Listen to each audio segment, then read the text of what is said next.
നമുക്ക് ഇനി ഇടുക്കിയിലേക്ക് കൂടി പോകാം. ഇടുക്കിയിൽ ജെയിനസ് രാജു ഉണ്ട്. ജെയിൻ, ഇടുക്കിയിൽ എങ്ങനെയാണ് ഈ കൊട്ടിക്കയറി കഴിയുമ്പോൾ തികച്ചും ആത്മവിശ്വാസത്തോടു കൂടി ഈ പ്രചാരണ നാളുകൾ എല്ലാവരുടെയും വോട്ട് ഉറപ്പിക്കാനായി എന്നുള്ള ആത്മവിശ്വാസത്തോടു കൂടി മുന്നണികൾക്കൊക്കെ മടങ്ങാനായോ? തീർച്ചയായിട്ടും അക്ഷയ, അത്തരത്തിൽ തന്നെ എല്ലാവരും തങ്ങളുടെ വിജയം ഉറപ്പിച്ചാണ് ഈ പരസ്യ പ്രചാരണത്തിന് ശേഷം, കൊട്ടിക്കലാശത്തിന് ശേഷം ഇപ്പോൾ മടങ്ങിയിരിക്കുന്നത്. ഇനി നാളെ മുതൽ നിശബ്ദ പ്രചാരണമാണ്. വിട്ടുപോയതൊക്കെ ഒപ്പം ചേർക്കാനുള്ള പരിശ്രമമായിരിക്കും വരും ദിവസങ്ങളിൽ ഉണ്ടാവുക. ഇടുക്കിയെ സംബന്ധിച്ച് ശക്തമായ മത്സരം നടക്കുന്നു എന്ന പ്രതീതി ജനിപ്പിക്കാൻ രാഷ്ട്രീയ പാർട്ടികൾക്ക് കഴിഞ്ഞിട്ടുണ്ട്.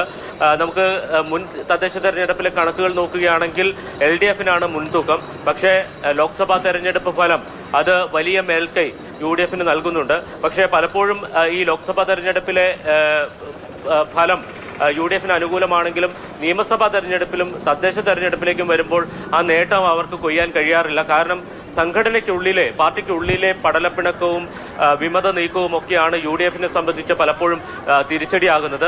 LDF ആകട്ടെ വളരെ ചിട്ടയോടെയുള്ള പ്രവർത്തനത്തിലൂടെ അവർ ആ നേട്ടം കൊയ്യുകയും ചെയ്യുന്നു. ഇത്തവണ ആ കാര്യത്തിലൊക്കെ ഒരു മാറ്റമുണ്ടാകും എന്ന ആത്മവിശ്വാസത്തിലാണ് മുന്നണികൾ ഉള്ളത്. മുൻപുണ്ടായിരുന്ന നേട്ടം കൂടുതൽ മെച്ചപ്പെടുത്താൻ LDF-ഉം തങ്ങൾക്ക് നഷ്ടപ്പോയ പ്രതാപം തിരിച്ചു പിടിക്കാൻ UDF-ഉം ഇത്തവണ ശക്തമായ രംഗത്തുണ്ടായിരുന്നു. BJP-യെ സംബന്ധിച്ച് ജില്ലയിൽ ആകമാനം വലിയ സ്വാധീനമുള്ള ഒരു രാഷ്ട്രീയ പാർട്ടിയല്ല. പക്ഷേ അവർക്ക് സ്വാധീനമുള്ള ചില മേഖലകളുണ്ട്.